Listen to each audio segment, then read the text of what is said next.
Good morning, Fellowship Hi-Crest fam. Today is Friday, November 5th, and we will be reading from John 12, verses 12 through 19.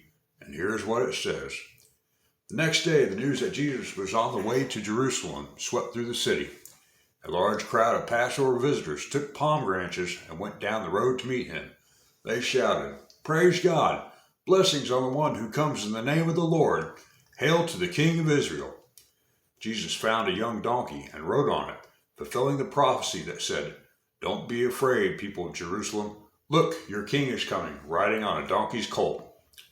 His disciples didn't understand at the time this was a fulfillment of prophecy, but after Jesus entered into his glory, they remembered what had happened and realized that these things had been written about him.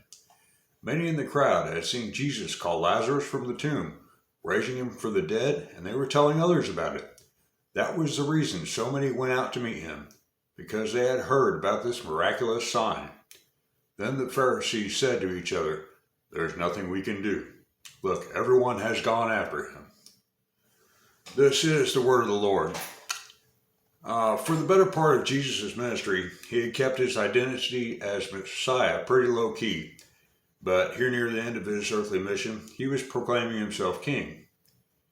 The crowd also proclaimed Jesus king, though they had seen him more as a political king, a military leader who would free their nation from Roman occupation.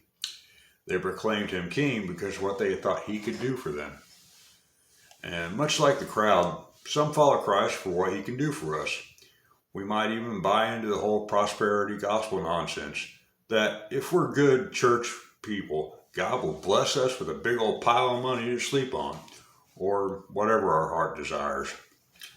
Rather, we ought to follow Jesus for who he is.